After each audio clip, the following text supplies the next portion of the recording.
اعوذ بالله من الشیطان الرجیم بسم الله الرحمن الرحیم. د افغانستان قدرمنو خلکو سلامونه او نیکی هیلې الله جل جلاله دې وکړي چې روغ او جوړ اوسئ. تېره ورځ موږ یو عمومي پوښتنه کړې وه چې تاسو د ژمي دپاره د خپلو غواګانو یا د څارویو دپاره څه ذخیره کړي. نو په دې کې ډېر داسې دوستانو چې هغوی وویل چې یاره موږ یوازې بوس لرو، د غنمو بوس لرو. د غنمو بوس د پروتین او د انرژۍ لږې درلودونکي دي، یعنې دوی په کافي اندازه باندې چې دی پروتین او انرژي او دا نور غذایي مواد نه لري. اوس که چېرته موږ دغه بوس د ډېر وخت دپاره غواګانو ته تغذیه کړو او بل څه موږ سره نه وي، نو غواګانې د پروتینو، د انرژۍ، د منرالونو او د نورو شیانو په کمښت باندې اخته کېږي.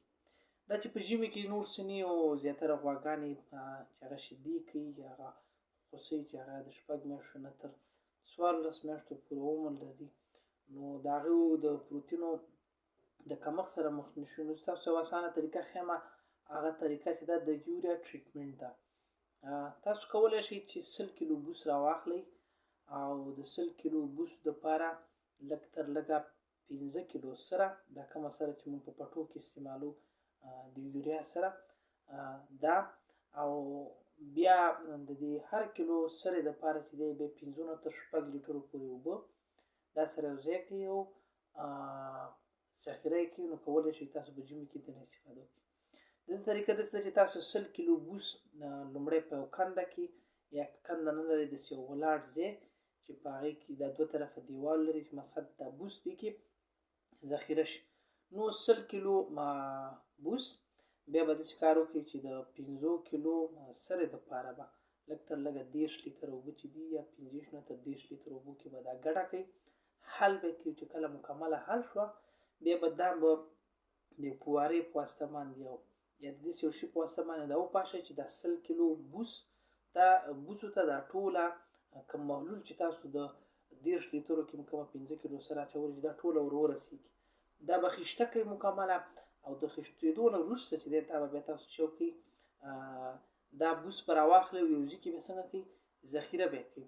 د دې د ذخیره کېدو دپاره تاسو کولی شئ چې کنده وباسئ، او هم کولی شئ چې د ځمکې په سر باندې ولاړ 2 متره یا 3 متره هر اندازه باندې چې تاسو غواړئ بوس ذخیره کړئ ځای ورته جوړ کړئ. خو د کندې موضوع داسې ده چې اکثره به یې د هغې نه راایستل، د بوسو راایستل چې دا لږ سخت وي. نو ښه خبره دا ده چې تاسو د ځمکې په سر باندې د دیوال جوړ کړئ، 2-3 دیوالونه جوړ کړئ او په هغې کې دا د ګرد چاپېر نه چې دې ته هوا ورنه شي، دا څنګه کوئ دا دیوالونه سیمټ کولی شئ او بیا بند کړئ.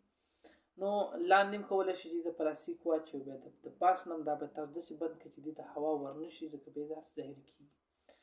کم از کم یا لږ تر لږه 20 ورځو نه تر 30 ورځو پورې تاسو باید دغه کوم محلول هم چې جوړ کړی و او په هغه باندې مچولی، په بوسو باندې مچولی و، دا باید 30 ورځو پورې تاسو خوشې کړئ، پرېږدئ او دې ته باید ګوتې ونیسئ. د 30 ورځو نه وروسته بیا تاسو کولی شئ د دې سر خلاص کړئ او هغه اندازه باندې چې تاسو نه د 3-4 کیلو پورې لګېږي هغه روزانه مو څارویو ته ورکړئ.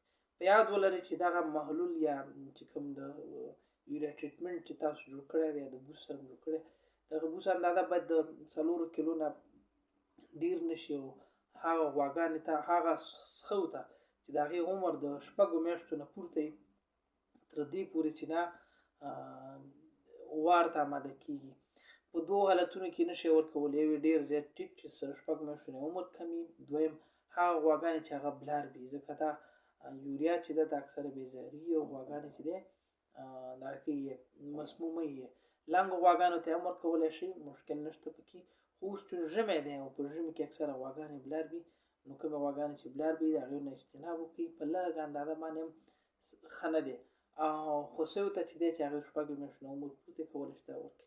په دې سره څه کېږي، د دې سره چې دی د بوسو د پروټینو اندازه چې ده دا 3% ده. کله چې تاسو دا محلول جوړ کړئ 15 کیلو سره په 30 لیټره اوبو کې واچوئ او هغه بیا په 100 کیلو بوسو باندې وشیندئ، نو د پروټینو فیصدي د بوسو چې ده د 3% نه پورته کېږي.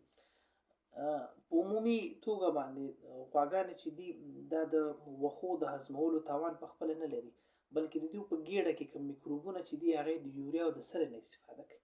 نو دغه سره چې دا د بیرون نه منبع ده، کولی شي هغې د خپل پروټینونه جوړ کړي او خپل ضرورت پوره کړي. نو بیا هم که تاسو څه پوښتنه لرئ موږ همدلته یو ستاسو خدمت کې یو. د الله په امان.